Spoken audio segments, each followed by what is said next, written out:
Dinámica en la acumulación de capital. Introducción. La dinámica de acumulación de capital. Modelo ampliado de ciclos económicos. Uruguay, economía primaria con industrialización sustitutiva, 1930 a 1973. Caracterización del capitalismo mundial en la época. La crisis de la economía uruguaya. Síntesis de la sección. Conclusiones. Bibliografía. Introducción. En la actualidad, la dinámica de los procesos y del entorno en general está basada en el reconocimiento de las diversas formas de aplicación de la economía, la cual afecta de manera implícita cada aspecto de la misma. El conocimiento de un pensamiento general con carácter simple de la aparición y permanencia de un modelo económico de orden social capitalista, que ha sido desarrollado a través de un proceso que ha modificado su naturaleza desde su creación hasta la actualidad. Crisis económica. Abarca el tema de la dinámica de acumulación del capital, caracterización de los modelos económicos para la época, la crisis económica de Uruguay, presentando una síntesis de toda la sección. La dinámica de acumulación de capital. En el sistema del modelo de economía capitalista, las relaciones existentes pueden abarcar áreas donde preponderan relaciones precapitalistas de producción y permitirán consecuentemente influir en transformarlas, es decir, donde existen relaciones capitalistas, puede existir una profundización e intensificarse. Es entonces que la acumulación de capital se extiende y barra diagonal o profundiza con la finalidad de garantizar los medios más idóneos que le permitan aumentar la ganancia para la clase capitalista. Estas se pueden denominar acumulación de capital a la extensión y profundización de las relaciones sociales de producción capitalistas. Se basan en la aplicación de dos modalidades de desarrollo del capital, una intensiva, otra extensiva. Ambas se presentan en forma combinada, pero en términos históricos y para un área en particular, siempre puede distinguirse cuál de las dos modalidades prevalece. Por sus propias características, el desarrollo extensivo del capital es históricamente previo al desarrollo intensivo, lo cual no significa que hoy en día el capital no avance sobre pueblos con relaciones precapitalista y las transforme. Los economistas clásicos basaban sus pensamientos acerca del tema en que esto era suficiente para que el crecimiento económico fuera continuo.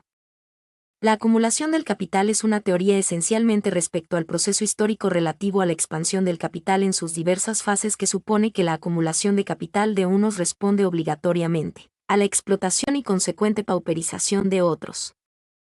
La sociedad en que vivimos se ha caracterizado por la generación de bienes sin precedentes en la historia humana, aun cuando sea más discutible cómo ha sido la participación en esas riquezas. Este crecimiento en el largo plazo ha sido el resultado de periodos de fuerte aumento de la producción de bienes alternándose con periodos de importante decrecimiento, periodos estos últimos que denominamos crisis o depresiones. Con el tiempo y al repetirse ampliándose el circuito de producción, las ganancias continúan aumentando, pero a una velocidad cada vez más baja con respecto al capital que el empresario debe adelantar. Los ingresos vienen de los excedentes producidos por el trabajador, que son mayores con mayor productividad laboral. Las mejoras de productividad siguen una tasa decreciente. Al ser más productivo, las mejoras en forma porcentual son menores.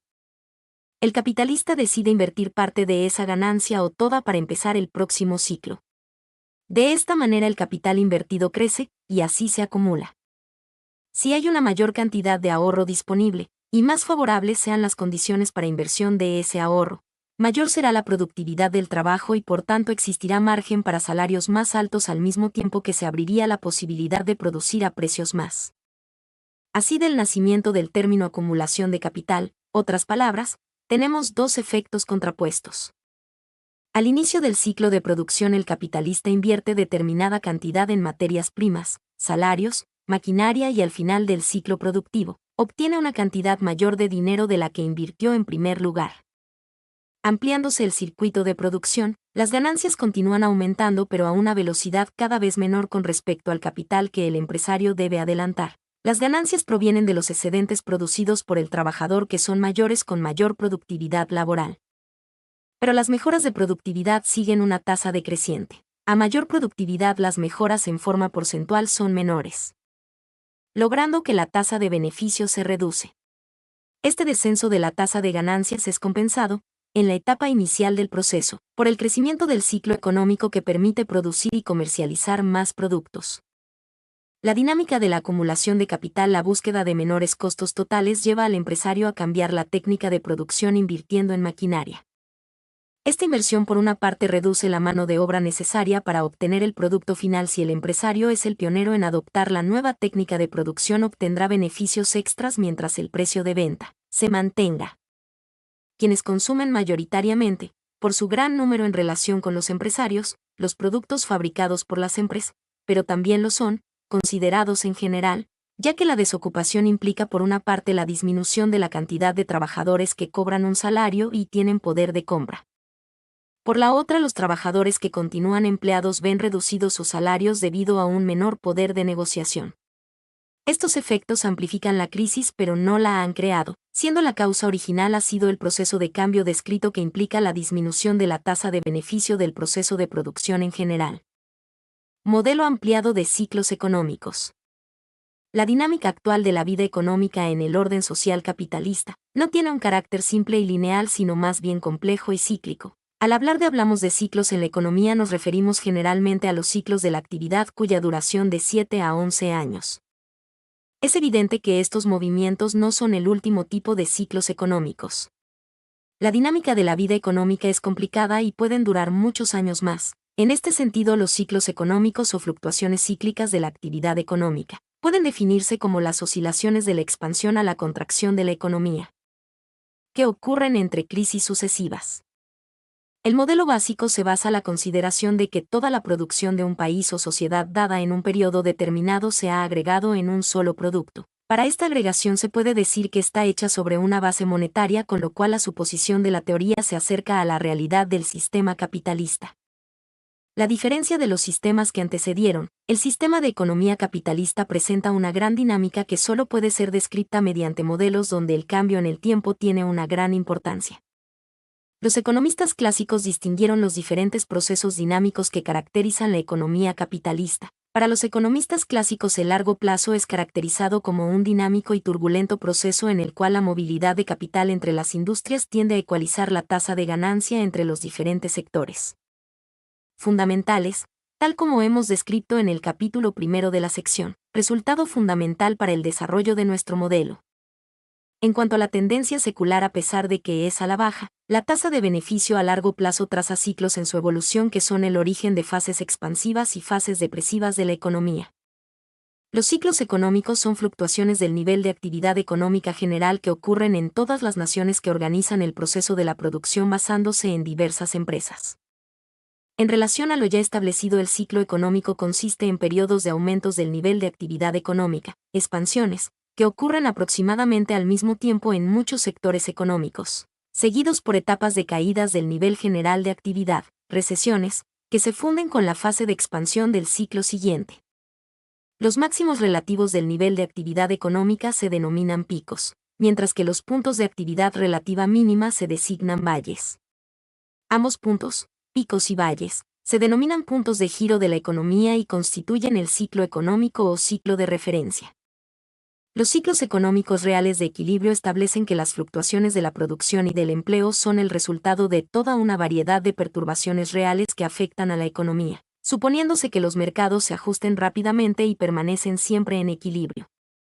La teoría de los ciclos económicos reales en el resultado natural de la implicación teórica del enfoque de las expectativas racionales, a saber, que la política monetaria prevista no produce ningún efecto real, y de la implicación empírica de la teoría del paseo aleatorio, a saber, que las perturbaciones de la demanda agregada no son una fuente importante de fluctuaciones. En el estudio de los ciclos económicos reales, se tienen dos tareas que realizan. La primera es explicar perturbaciones que sacuden a la economía y causan fluctuaciones iniciales, y la segunda se explica los mecanismos de propagación. Un mecanismo de propagación es aquel a través del cual se difunde una perturbación por toda la economía. El empresario adelanta dinero para pagar el capital constante que compra y el capital variable que contrata, esto aplicado para el modelo básico y sus diversas ampliaciones. Recordando que al considerar el progreso técnico en el sistema económico actual es sesgado en cuanto a que está dirigido al ahorro de mano de obra para reducir los costos de producción, incrementando el capital constante utilizado. Luego el empleo se comienza a recuperar posteriormente al crecimiento, cuando éste alcanza un valor suficientemente alto para superar el aumento de productividad debido a la implementación de nuevas tecnologías.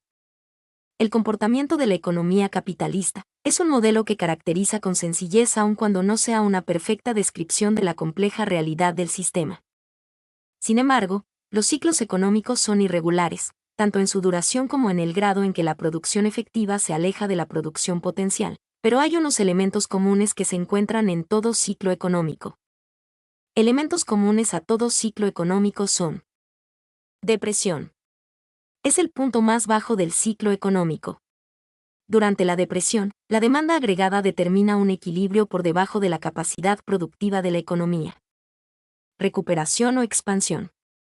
Es la fase ascendente del ciclo económico. Auge. La capacidad productiva no utilizada provoca desempleo y acumulación de inventarios. Recesión. Es la fase descendente del ciclo. Puede producirse suave o abruptamente, considerándose en este caso que se trata de una crisis. Uruguay, economía primaria con industrialización sustitutiva, 1930 a 1973. La crisis en la economía de Uruguay, esta generada en el modelo agroexportador que aplicaba dicho país, se puede desglosar en la inmigración y el estancamiento ganadero condujeron a la revolución de la pequeña burguesía, llamada las reformas lideradas por José Batlle y Ordóñez, que se complementaron en las décadas del 30 y 40 dando lugar a una rápida industrialización basada en el modelo de sustitución de importaciones. La gran parte de los nuevos industriales eran ganaderos y comerciantes importadores, donde los primeros colocaron sus excedentes y los segundos trocaron su abastecimiento para vender a mercados existentes. Posteriormente, el crecimiento de esta producción a mediados de los años 50 fue limitado al ser fuente casi exclusiva de las divisas, al momento de importar los elementos necesarios para ejecutar el proceso industrializado. Fue entonces a partir de ese momento cuando se inicia un proceso de fuerte divergencia en los valores de producto per cápita con los países desarrollados. La fase de crisis del país antes mencionado de casi 2 décadas impulsó fuertes enfrentamientos sociales, a un modelo proveedor de productos primarios y servicios regionales implementado gradualmente a partir de 1973. Estas fueron dirigidas bajo diversas, pero mantuvieron la misma visión: eliminación del modelo anterior de sustitución de importaciones, y fuertemente en la década del 90. Caracterización del capitalismo mundial en la época. La crisis Estados Unidos en 1929, a escala mundial, permite demostrar dos periodos bien diferenciados en el área económica. Estos abarcan desde 1930 a 1945, donde se sufrió la Gran Depresión y la destrucción de capital físico y humano que significó la Segunda Guerra Mundial. Es así que después de 1945 cuando logra un crecimiento económico significativo, generando desigualdades entre naciones, en Thyssen la crisis de 1973 se desencadenó, pero esta razón no fue su causa principal, fue el shock del petróleo. En el año de 1929 el declive desencadena una contracción de la producción, de los ingresos y de los niveles de ocupación en los países desarrollados, disminuyendo las importaciones y el volumen de comercio internacional. La profundidad y prolongación de la crisis llevó a los países desarrollados a tomar medidas radicales para protegerse económicamente, con el fin de aislar las economías nacionales de las fluctuaciones de las balanzas presente en ese instante. El volumen físico de las exportaciones cayó un 25% entre 1929 y 1933 y los precios en más de un 30%. El descenso no se debió en su totalidad a la política comercial de los países desarrollados.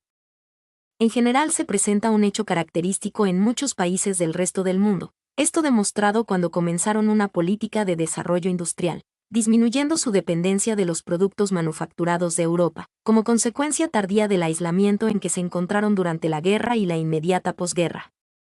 Estados Unidos ya no dependía de los productos europeos, debido al rápido desarrollo alcanzado en los primeros periodos después de la guerra, requiriendo un ajuste de las relaciones comerciales europeas entre sí y con sus proveedores de productos primarios de las zonas templadas. Los cambios perjudicaron a los países de menor desarrollo, ya que tuvieron que intervenir en las cuestiones económicas transformando el patrón de crecimiento del sur del continente americano, lo que disminuyó sus economías. La presencia del movimiento internacional de capitales también se ve afectado por la crisis, Los ahorros en los países exportadores de capital y la dificultad de los países deudores para pagar los servicios de la deuda contrajeron el flujo de capitales, invirtiéndose en muchos casos la corriente tradicional al recuperarse parte de las inversiones realizadas. La Gran Depresión produjo la desintegración del patrón oro, luego de la vuelta a los tipos de cambio fijos del patrón oro que había ocurrido durante los años 20. La crisis causa la caída de las modernas claves de los que centralizaban el comercio mundial, obligando a una política deflacionista que agravó la recesión y aumentó la fuga de capitales, precipitando el quiebre del sistema monetario en vigor. Entre 1945 y 1953 se reorienta el sistema internacional en el ámbito institucional, como ha ocurrido luego de cada crisis importante, lo que permitirá el comienzo de la llamada Edad de Oro del capitalismo. La superioridad económica y militar de Estados Unidos le permitió imponer su plan a sus aliados europeos, al finalizar la Segunda Guerra Mundial, con la creación del Fondo Monetario Internacional, FMI, y el Banco Internacional de Reconstrucción y Fomento, BIRF, luego Banco Mundial. Los años de crisis económica primeros y políticos después eliminaron inmensa cantidad de vidas e instalaciones. La destrucción de capital humano y físico creó las condiciones para reajustar las dimensiones del sistema capitalista y fue la base para una nueva fase de crecimiento que durará hasta 1973. El fin de la creación de estas fundaciones era lograr una estabilidad de los tipos de cambio monetarios y así poder resolver los problemas de balanza de pagos mediante acuerdos. Con esto se pudo obtener importantes avances. Poco después se desembocaría la creación de la Organización Mundial de Comercio. El sistema monetario internacional que se desarrolló en la posguerra, acordado en Bretton Woods, acabó basándose en el dólar como moneda de respaldo. El sistema establecía cambios fijos entre las monedas de los diferentes países industrializados, permitía modificar las paridades cambiarias frente a casos de grave y continuado deterioro de la balanza de pagos. El sistema funcionó exitosamente durante 2 décadas y cayó debido al rápido aumento de la cantidad de dólares emitidos por Estados Unidos y la pérdida subsiguiente de confianza en los mercados internacionales. La crisis del sistema que se desencadenó finalmente en 1973, esto demostró cómo ineluctablemente el capitalismo funciona dialécticamente creando en su crecimiento la próxima crisis, acelerada en este caso por la guerra de Vietnam y la política económica norteamericana a que ella condujo y disparada por el shock petrolero. La cantidad de bienes manufacturados aumentó con mayor rapidez que el comercio de productos primarios debido a la recuperación de la Europa industrial y a la implementación de avances técnicos en su producción. Al contrario, los países productores de bienes agropecuarios se vieron favorecidos inicialmente con la guerra de Corea que elevó el precio de las materias primas. Estados Unidos durante las décadas de 1905 y 1960 se transformó en el principal socio comercial de los países del cono suramericano a la vez que se incrementó el comercio intrarregional entre Argentina y Brasil. Entre el final de la Guerra de Corea y las crisis del petróleo de los años 70, la economía de los países desarrollados logró un enorme auge. El GATT y la competencia provocada por la Guerra Fría redujeron las barreras al comercio de productos manufacturados entre los países industrializados ampliando sus mercados. El elevado nivel de demanda, minimizados los ciclos cortos por gobiernos intervencionistas basados en la economía keynesiana, contribuyó al avance tecnológico. Alrededor de 60 de las 100 principales innovaciones realizadas entre 1945 y 1970 se debió a compañías norteamericanas, más de 25 a empresas europeas. La investigación y el desarrollo científico y tecnológico se convirtieron en actividades prioritarias de los estados y de las compañías multinacionales, ambos en los países desarrollados, constituyendo un nuevo sector industrial que rentabilizó aún más las innovaciones y propulsó el avance técnico a nuevas alturas, incrementando la dependencia de los países no desarrollados de la transferencia de tecnología desde los países avanzados. Las pautas comerciales reflejaron el nuevo dinamismo tecnológico liderado por Estados Unidos en aguda competencia por las áreas de influencia con la Unión Soviética durante la Guerra Fría. El consumo de petróleo se incrementó acompañando el crecimiento económico y la nueva disponibilidad de bienes de consumo dependientes de ese bien natural, autos, plásticos, etc.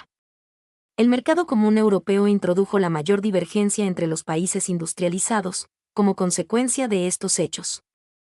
De la recuperación de la inversión y de los avances tecnológicos, a partir de los años 60 los términos reales de intercambio entre los productos primarios y los manufacturados se deterioraron, empeorando las condiciones económicas de los países productores de bienes agropecuarios. La crisis de la economía uruguaya. Como consecuencia del crack de los años 30, generada en Estados Unidos, ocasionó cambio de estructura del comercio mundial, golpeó a un Uruguay el cual ya traía problemas derivados de la crisis del modelo agroexportador. Dicha crisis tenía elementos comunes a las depresiones del sistema económico capitalista, en relación con sus históricas. Esta crisis permitió reconocer la vulnerabilidad de la economía basada en la exportación de productos primarios y por otro lado la necesidad de extender alternativas de inversión para este sector de producción. Las medidas de gobierno de Terra inicia su inversión en el comercio exterior a través del control cambiario, ya que esta eran las vías regulares establecidas para promover una industrialización sustitutiva de importaciones cualitativamente distinta a la que se desenvolvió hasta 1930. De esta manera el PBI expresado en volumen físico disminuyó significativamente a partir de 1930 para comenzar a recuperarse en 1934. El crecimiento total del desarrollo industrial se apresuró a partir de la segunda mitad de la década del 30 hasta la crisis del 39, para retomar con fuerza el sentido positivo a partir de 1944 y hasta 1957. Lo que hizo crecer la economía, medida por el Producto Bruto Interno con todas las observaciones ya planteadas, a una tasa del 3,7% anual acumulado. Durante este periodo la ganadería estuvo estancada, ya que gran parte de la superficie explotable del país se vincula a la producción ganadera, quedando descartada la lechería y la agricultura del sector primario que incrementando su crecimiento rápidamente después de 1945, para luego comenzar a reducir su ritmo. La agricultura tuvo un primer periodo de crecimiento sostenido hasta 1955 que se revirtió luego para alcanzar los niveles anteriores a la fase de expansión. El crecimiento de la producción ganadera se produjo en el siglo XIX, dependió del avance tecnológico, lo que en el caso de Uruguay se expresó en dos vertientes. El mejoramiento de las razas utilizadas experimentados durante finales del siglo XIX y principios del XX y la mejora de las pasturas, pasaje de ganadería extensiva a intensiva, que permite una mayor cantidad de animales por unidad de tierra utilizada. También marcó presidencia la adopción de nuevas técnicas de producción, con las cuales se incrementaron los beneficios o excedentes obtenidos en cada periodo de producción, como hemos analizado y modernizado en los capítulos anteriores. El precio internacional es el primer factor a considerar en la determinación de los ingresos de la ganadería uruguaya. La ganadería practicada en Uruguay implica bajos costos de producción, donde el principal y casi exclusivo capital constante es la tierra y es muy baja la utilización de capital variable, permitiendo, a pesar de la tendencia de los precios internacionales, el sector ganadero obtuviera excedentes muy importantes en su producción. Pero estos excedentes no fueron reinvertidos en el sector, por ende Uruguay era una opción de menor rentabilidad y mayor riesgo. Lo que diferencia a Uruguay con el resto de los países fue que los medios de producción de origen nacional de él era la producción en el campo, lo que tuvo una influencia decisiva a la hora de decidir el destino de los beneficios obtenidos, anulada la posibilidad de reinversión en su propio sector. Una parte se orientó al consumo suntuario de bienes importados y otra fue colocada en el exterior, principalmente en la etapa final del periodo cuando se vive la crisis del modelo de sustitución de importaciones. Pero en sus inicios y especialmente durante y después de la Segunda Guerra Mundial la mayoría de los excedentes se dirigieron a inversiones en la industria y la construcción. La expansión de la industrialización protegida y sustitutiva de importaciones se aceleró durante la década del 40 y se concentró en determinadas ramas productoras de bienes de consumo, superponiéndose a la existencia previa de agroindustrias, tales como textil, curtiembre y frigorífica, manteniendo las medidas proteccionistas que la situación internacional permitía y que aumentaban la rentabilidad de los sectores industriales. Si bien legislación de ese tipo existía desde fines del siglo XIX, las condiciones económicas que hicieron factible una industria protegida se dieron a partir de la década del 30. Mediante el establecimiento de permisos previos, prohibiciones y tipos diferenciales de cambio, proceso que se dio entre 1934 y 1937 y que tuvo como objetivo disminuir el déficit de la balanza comercial. Los Estados, que aseguraba a las industrias manufactureras un mercado cautivo, crearon un marco propicio al crecimiento. Entre 1945 y 1955 se produce el periodo de mayor crecimiento industrial, aumentando la ocupación de mano de obra en un 45% y la producción un 97%, lo que muestra un intenso incremento de la productividad laboral. El gran crecimiento industrial fue impulsado por las empresas dinámicas tales como maquinaria, electrotecnia, petróleo, metálicas básicas y química, aunque el crecimiento de las industrias dirigidas a bienes de consumo también fue importante. En el área industrial, se generan las nuevas ramas industriales que se instalaban utilizaban medios de producción importados y no generaban avance tecnológico en el tejido de empresas nacionales. En algunos casos se trataron de filiales de empresas manufactureras norteamericanas y europeas. Al estar dedicadas, en buena medida, al consumo interno no cambiaron el perfil de comercio exterior del país, excepto en la sustitución de bienes de consumo final por la de medios de producción, maquinarias y materias primas, cuya importación fue incentivada a través de la reducción de aranceles y exoneraciones impositivas como forma de acelerar el precario proceso de industrialización. Esta etapa dinámica y compleja se dio similarmente en todas las economías del cono suramericano con un notable crecimiento cuantitativo y cualitativo en ramas tales, y según el país, como la siderurgia, la petroquímica, la producción de electricidad y la de automóviles. Sin embargo, se empezaron a presentar problemas con este modelo de acumulación, menos en Brasil, que avanzó más que el resto de los países del área en el desarrollo de una industria de medios de producción impulsado por la persistencia en el tiempo y el esfuerzo de las políticas industrializadoras que los sucesivos gobiernos implementaron. A partir de 1955 en Uruguay, a finales de la Guerra de Corea, el proceso de acumulación industrial llevó a un exceso de capacidad y capital constante en el sector industrial no exportador. Debido a los reducidos límites del mercado interno que junto con la dependencia tecnológica y las crecientes escalas de producción que de ella se derivaron implicó la falta de oportunidades rentables de inversión en el sector, con el consiguiente estancamiento de la producción industrial que había sido el motor del crecimiento en el periodo. El proceso de crecimiento industrial, y el consumo de la población al acceder a un mejor nivel de vida como resultado de ese proceso, implicaron un aumento considerable del volumen de importaciones, necesitando un aumento de divisas que no podía ser balanceado por una industria dirigida principalmente al mercado interno y por una ganadería que, si bien orientada a la exportación, se había estancado en su crecimiento. A finales de los años 50, durante la década de los 60 y hasta principios de los 70, punto final del periodo considerado en este capítulo, la producción total del país se estancó y el crecimiento económico fue apenas un 0,6% anual, una cifra menor a la tasa natural de crecimiento de la población. El agotamiento del proceso de industrialización sustitutiva condujo, junto con una producción agropecuaria ya estancada desde los años 30, a una tasa prácticamente nula de crecimiento y dio lugar a una larga crisis con las consecuencias de agudos desequilibrios. Por su estructura productiva interna y el tipo de inserción en la división internacional del trabajo, basado en la ganadería extensiva, esta misma falta de proyectos rentables implicó que, a diferencia de otros países de América Latina, principalmente Brasil y en menor medida Argentina, Uruguay no resultó un país atractivo para la inversión transnacional directa en ese periodo. Uruguay llegó entonces a fines de los 50 con una producción global totalmente estancada. Los sucesivos gobiernos se vieron obligados a recurrir al Fondo Monetario Internacional, con quien se firmó un primer acuerdo en 1960. Hasta ese año Uruguay había mantenido relaciones formales con los organismos internacionales, pero había rechazado sus recomendaciones sobre la economía. Pero entre 1960 y 1972 se firmaron 6 cartas de intención, aumentando además la influencia económica y financiera, y política, norteamericana. La crisis se profundizó a lo largo de los años. A partir de 1962 las tasas de crecimiento del PBI per cápita fueron negativas.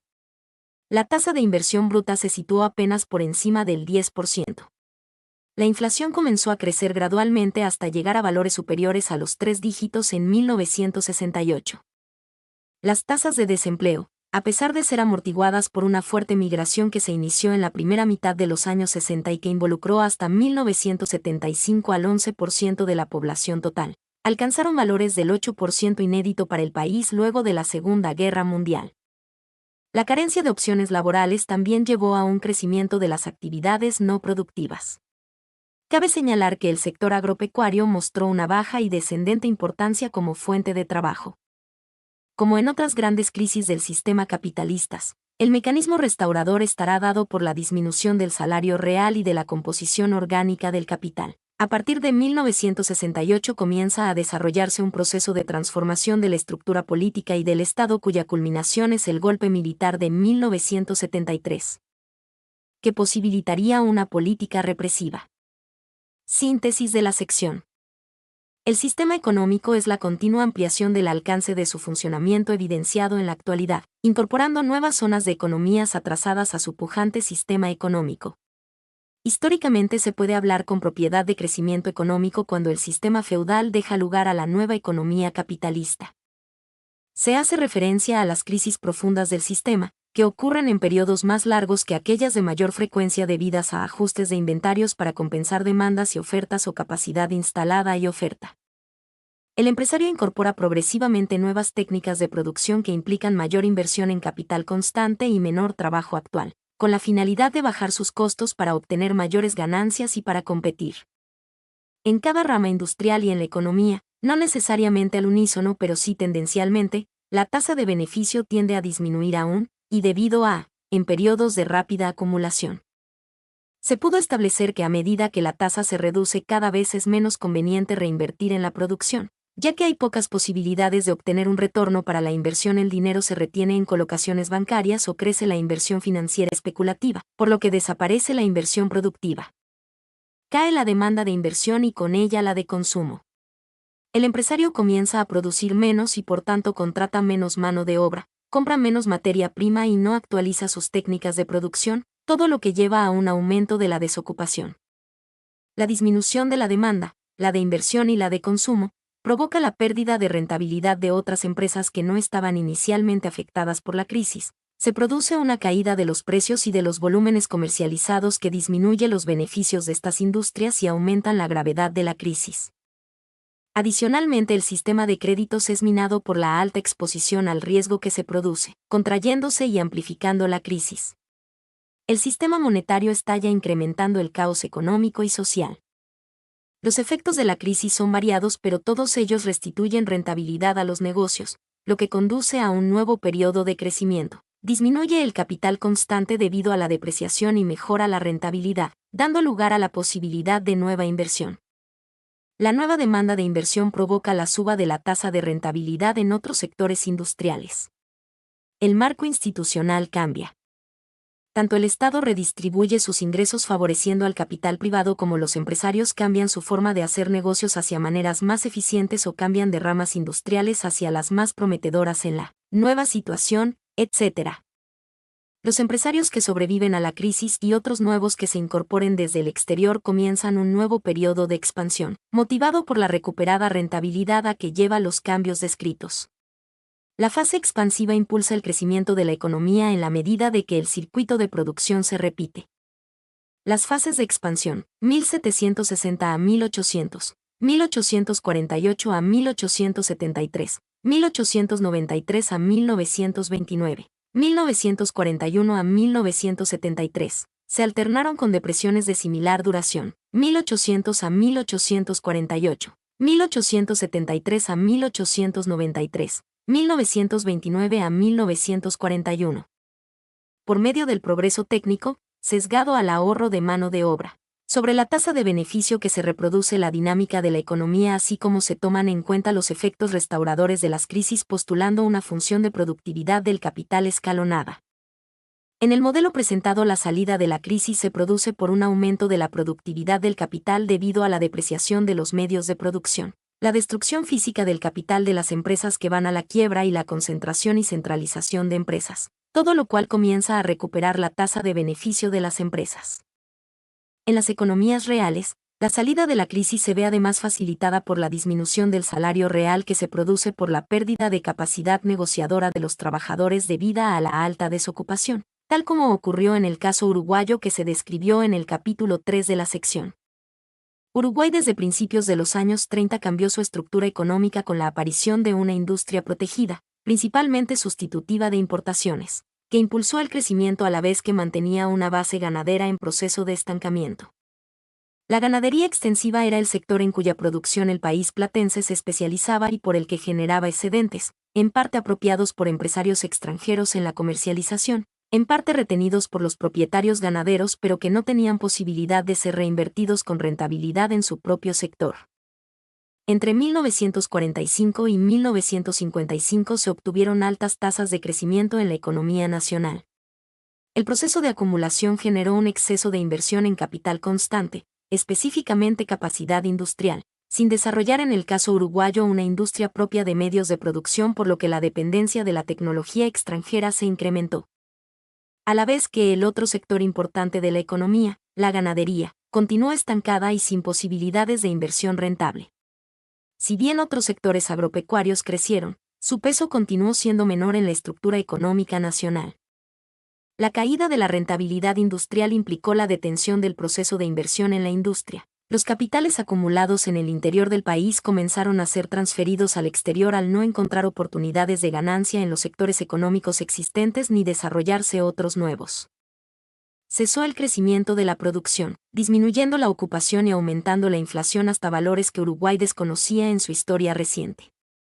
Debido al déficit en la balanza de pagos se produjo al exceder las importaciones necesarias para el proceso industrial volcado al mercado interno a las exportaciones ganaderas. Tras prolongados años de crisis, numerosos sectores económicos vieron obsoletos sus medios de producción. Muchas empresas quebraron aún cuando conservara el país sus potenciales ventajas absolutas en algunos sectores. El Estado y su aparato represivo, agudizado durante el periodo de dictadura militar, intervino directamente en el proceso de acumulación, el cual será el objeto de análisis de la próxima sección. Conclusiones. El largo transitar económico sujeto a estudio, que abarca desde el nacimiento del modelo capitalista, como respuesta al desarrollo industrial y que se enfocaba en la búsqueda continua de generación de riquezas cada vez mayores a cambio de un proceso continuo de reinversión, donde los involucrados tenían una gran diferenciación. No solo en cuanto a la remuneración, sino a la distinción y demarcación de las clases sociales que se generan producto de este fenómeno económico. Las características y el enfoque del modelo capitalista, así como del análisis de ejemplos de países a lo largo de un lapso de tiempo en el cual se sometieron a una serie de cambios, influenciados por el ámbito internacional, mercado interno y políticas establecidas en su momento por parte del Estado. Fomentaron una idea clara de la complejidad de los mercados de producción. En este sentido se pudieron someter a evaluación el rol que representa el Estado dentro de todo el proceso productivo de una región, influyendo así de manera positiva o negativamente. Bibliografía. El ciclo económico, Alan J. KG 2004. Autor. Siomiscoa. Talisa Griffith. María C. Pérez. Virginia Basanta. Mi nombre es Demim. Soy tu asistente personal. Mi sitio en internet es demim.es.tl.